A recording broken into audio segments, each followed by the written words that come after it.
Lieutenant Governor Delbert Hosemann. Good morning, sir. Good morning. Okay? We're awake now.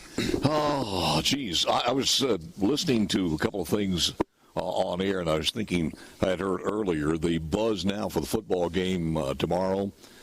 Some of the national buzz is between Ole Miss and Mississippi State. Ole Miss and Alabama. Right. That if Alabama loses to Ole Miss, Lane Kiffin is going to get an offer from back at USC again. So I think he's been there and done that. Yeah, he's got a lot better. I think the point was that they would welcome him back with open arms, and he may get an offer from I don't know. I thought this never stops, does it? I never liked USC. Still don't, and I don't think they've got anything to do with any kind of common sense. My thought was they fired Ogeron, Kiffin, about half the SEC coaches we got now went through USC. That's exactly right.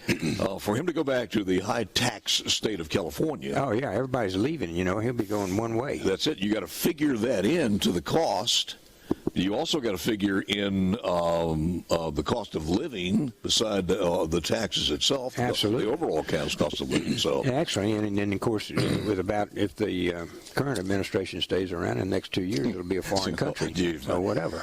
Alabama's got a freshman quarterback. Yeah. Paul. Now, freshman quarterback like Corral, as good as he was, when he played Arkansas, he threw like 4 interceptions last time. I mean, that kind of stuff happens, to freshmen. So I'm not giving up on that the University of Mississippi will be very competitive in that. I think it'll be a good game. It's one of those that you kind of get the feeling the way it starts may be the way it ends. So hopefully it'll start pretty good. What time is the game on? It's going to be tomorrow evening, I think, and I haven't looked at the time, but I definitely want to watch that. And I'm thinking there's going to be a lot of points. Is it 2? Well, I know it's not anytime soon because Houston's sitting here. So if he has to leave, and I think he is leaving right after the show. So I noticed a motorhome out there. All right, let's talk politics here. Yes, sir. Where are we, first of all, with the special session? Because the governor said that the latest he said was it'll be sooner than later. Are there some, I'm getting some words that there are some members of the House and Senate, specifically the House, who may be having some problems with this? I don't know about that. I've been on the phone with the gamut of from the Legislative Black Caucus and conservatives here in the last few days. We don't have any problems in the Senate. There are nuances. So you think if the vote was done tomorrow that you would no problem at all as far as the Senate is concerned? It will pass, I think, when he does cause a session. And our staff was meeting with some of their staff yesterday with some issues and questions and additional things they wanted to look at. There's an appropriations bill, and it goes with this, Paul. You remember, all appropriations have to start in the House. So in order to pay for all of the things that we've got to do, there'll be an appropriations bill that also goes along with that. How much are we talking about here? Oh, in Arkansas, I believe they were about $30 million positive so far, and they hadn't completed a full year. Other places were generating $50 or $60 million a year. The expenses, as it stands right now, Commissioner Gibson would have some expenses. I think he put in $2.7 million, but I looked at his budget. He had like $500,000 in there for aerial surveillance. So of course, it's going to be indoors, so that probably wouldn't be needed. And Dr. Dobbs has talked a lot about his staffing not being very, very great. We want to fully staff this. We want it to be a very tight medical marijuana. That's what people voted on. But to launch this industry in the state, the taxpayer is going to have to pay for it. What do you think the bill is going to be? I understand. No, that's false. Recoup that. The taxpayer is not going to pay for anything. Well, they got to put the seed money in. Where's it going to come from? Well, I'll tell you what. Now, just think about this, Paul. Right. Where are you going with this? We're going to have to put a few $100,000 up here, or a couple $1 million to get everything started. But we're going to collect like $30 or $40 million. Well, that was my question. My question was, what's it going to cost? The net is very positive. That wasn't my question. All my question was, what is it going to cost the taxpayers to launch this ultimately? To launch it. Yeah, the seed money. Oh yeah. I think from between now and when we come in January. There's an IT function that most of these other states do use that Dr. Dobbs wants. Dr. Dobbs sent me a note the other day. He was very nice, had a couple of changes on it. He wanted to extend to 120 days from 90 days to get started. So that'll put us really into late this year and early next year to do that. And he didn't have any press conferences or anything, so I think everything he's done has been wonderful. So we're very attuned to that. I would say it's a few $1 million to get it started, but clearly the people who use medical marijuana and need it will end up paying for the state to do that. And the other thing, Paul, that you're not focusing on that I have been is what does this do to our mental health and our drug addiction programs? Now, our drug courts have functioned, but they need some help. I met with our mental health people and our human services people. They anticipate that we will have people that matriculate from this, whether you believe it's a starter drug or whatever they call it. There will be people that have issues with that, and we need as a state to be prepared for that. So we're at the point now we're going beyond this. Once this occurs, which apparently it will, once it occurs, then what happens to our people and what's our economics later on? So some of these fees that we're talking about in taxes will be used to keep people healthy. We're building in drug abuse with this. Absolutely. I don't think anybody, I just don't believe that it just is going to be, nobody's ever going to take this to a more serious drug. I just don't believe that. You've read this thing and your staff has read it over. Are there any parts of this that you, when you go in, and again, this is a draft, so yes, when sir. you guys are called in, you can start shaping it up into form. But what parts of it would you like to see maybe tweaked a little bit?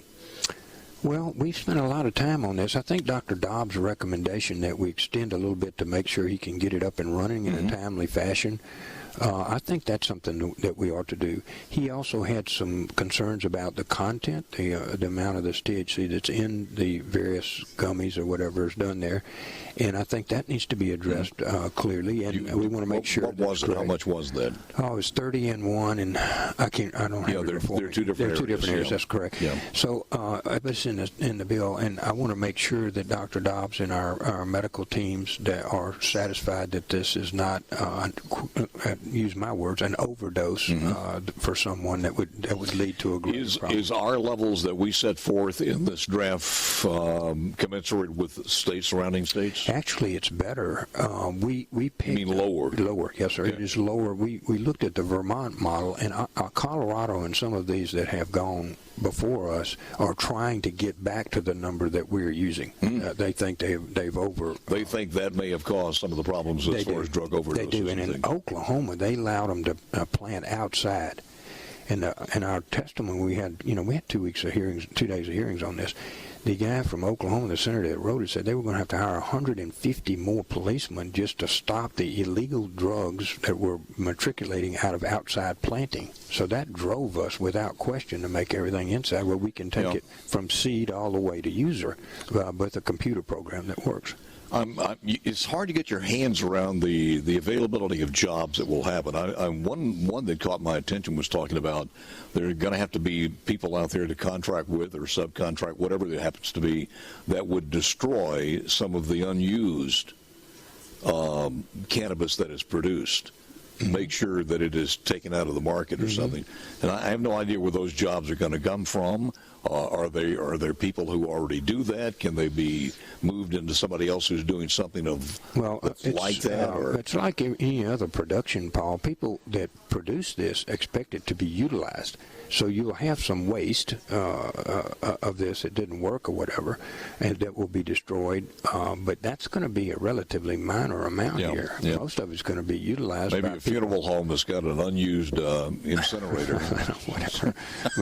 But I think the unused portion will be minimal, let me put it that way. So I think we'll have, and we've allowed the cities and the counties to opt out. Paul, in Michigan, out of 1,000 cities, only about 180 of them, I think, actually allow marijuana to be sold. Is that right? Yeah, so it came, you'll find, I think, a lot of Mississippi counties and cities are not going to participate in it. Do you know how many of those cities, do they have the petition, the referendum type of thing to get back in and opt in? Not sure how they did, whether they do or not. Ours, we've given them 90 days, I think, for the city or the county to reject this, which is plenty of time to hold public hearings. I thought that was important, and people talk about it, and they'll make a decision. They can always opt back in, at a later date if they decide to do that. But, we're here because Mayor Mary Hawkins and was upset about this, and I think that she had a good right. We need to pay attention to what I want to ask you if you've had any communication with the governor and a couple of other things on medical marijuana, and there's some other things too as we spend some time live in the ballroom from the Jackson Country Club. This is the Sanderson Farms PGA event. The TV wraps on, I think you said 2 o'clock this afternoon? 3 o'clock. The live TV from the Golf Channel starts at 3 o'clock this afternoon. It is on. Take a break. Back in a moment. The governor's here. I'm not knocking anybody. I'm just saying that I don't understand why they went there. Come on. We probably had everything that they got there and more. We do. Clearly, there's a number of different sites around Mississippi that would have qualified. For example, up near Benton County, we're having a lot of work done up there with distribution centers. There's a big new one in Madison. In any event, do you know when that project was pitched, or was it pitched to us in the state? I never saw that on usually the governor and the MDA handle those things, and they're very quiet until such time as they actually need the incentive package. As you saw maybe in the paper, the governor of Tennessee is going to call the legislature in, and that's when we really find out what's going on. Let me ask you about this, because I had a couple of people ask me, more than a couple. There is a little buzz that because of COVID, because the private sector is paying more, we are losing some talented people in state government. We're now just the PERS and some of the benefits are not matching to what the private sector can pay. And there's a little buzz that there might be some PIN classification changes. Is there anything to that? Yes, absolutely. We had done a study required, I think, for the last 2 years. Kelly came over before the legislature budgeted office a week ago, Friday, and indicated that, yes, what he has done, he has stripped down the number of actual levels to about 20. And he's got 2 or 3 different designations. Information technology, of course, is its own. Then all other general state employees are one. And what they did was they compared all of the surrounding states. Our average compensation here is around $41,000. I think $41,000 for a state employee. And the other states are around 48, one's 50. I think Tennessee is 50, Alabama's 48,000 or whatever. Then he took the market rate in Mississippi itself, and he came up with a minimal amount that we would need to bring our people to market. It's about $23 million. We allocated a 3% raise last year, and so it won't be quite that 23. It'll probably be in the $15 or $16 million to bring our employees up to a minimum level. And then there's a market level, which would be where you'd be competitive with market, and we'll give our agency heads some latitude in their compensation on their budget amounts, so that they can bring people to market and don't lose them to the private sector, which a lot of people do. That's a legislative mandate. They've got to do that in the next session. Well, there's not a mandate, but we're going to do that. Yes, we are. So it will be effective July 1st of next year. Should be effective July 1st. I hadn't gone into the effective date, but yeah, we're planning for next year's budget, so I think it will go in. Right. There may be some things that happen before then. Let me get back to medical marijuana. There was Jason White, the Speaker Pro Tem, was on with me, and we had a question that I did some follow-up on, and the question was, can a member of the state legislature, House or Senate, be voting on this, pushing this, and also be partaking in the industry, own a marijuana cultivating facility or a pot shop or whatever it happens to be? And he tells me that that has been prohibited in this bill. That's correct. And then I get word from several other people that may not be factual. There may be a walk-around by possibly inserting a spouse or brother-in-law or somebody like that. Do you know that clause, and have you guys It was the member himself or herself that would vote on it that was prohibited in the statute as proposed at this point in time. So a spouse could. I didn't really get into all of that. Wouldn't it be kind of important? I mean, And let's just say the spouse does own it and it's in his or her name. That kind of negates that altogether, would it not? Well, that depends if you stay married, I guess. I don't know. I'll have to take a look at that. I do know that was a position that the House took and is in the legislation right now as to whether or not your wife could own it or your grandmother or something. Yeah. I don't remember that actually. But to me, doesn't that kind of just it's a ruse to the point where it's a little bit of an embarrassment to the state voters out here to think that walk around is something that they would be satisfied with. Well, and so you're proposing that the spouses be excluded as well? Yeah, why, certainly. Okay, and anybody else? I mean, grandmothers? I would think those would be the first two, cousins? and then after that you could talk about it, but if they had financial interest in either the husband or the wife, then seems to me that would be easy to write in a clause, just as the current language is. Well, I think that's perfectly acceptable. When we come in, hopefully next week sometime, when the governor calls us in, we'll put that in there. We'll put the Gallo amendment on it. It'll pass on the Senate. I don't want to have anything to do with it, but I'm just saying that we talk to a lot of people in the state, and I think that as far as the voters are concerned, that for instance, you talk about Joel Baumgar. I mean, Baumgar, if he could assign that to somebody else. Well, I mean, we got 52 senators and 122 representatives, so it's going to apply to everybody. Right. I don't know this really singling out any more. Well, I'm not singling him out. The only reason I'm singling him out is because he's been pushing the whole industry. Well, I appreciate this conversation, and when I'll make a note, and when we have our guys in, we'll ask about that particular issue. Well, let's march on to anything else on the bill, and you have no idea when he's going to call this. We do not. Yesterday, their staff from the governor's office exchanged some information with our staffs about some calls that they had received about everything, and most of those, as I understand it from early this morning, meeting early before the show, were things that we like allowing opt-outing and distances from churches and things like that. I understood that a number of those had already been addressed in the bill, but we'll be going over those today, actually. Lieutenant Governor, with me, is a stumbling block, or I shouldn't say stumbling block, is what's taking him maybe a little bit longer than he would like.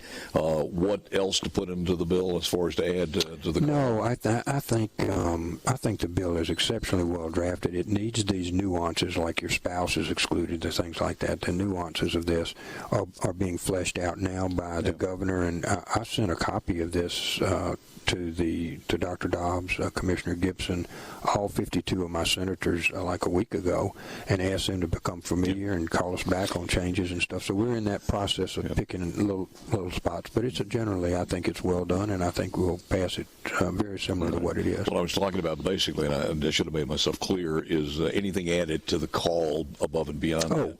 We asked for three things. We're short 2,000 nurses, and I'm very fearful. I've been to these, to these negative pressure rooms and ICU beds and stuff, and those people are just exhausted. And one hospital said they were having to pay $170 an hour to get somebody to come here and help people, and their normal pay is maybe $40 an hour, $40 or $50 an hour, and so there was such a dichotomy there that they really needed some help in retaining the nurses that are here. And these people are here, and they're being attempted to be lured away from Mississippi, and that means that those of you who are listening, you may not have somebody standing next to you when you're in the hospital.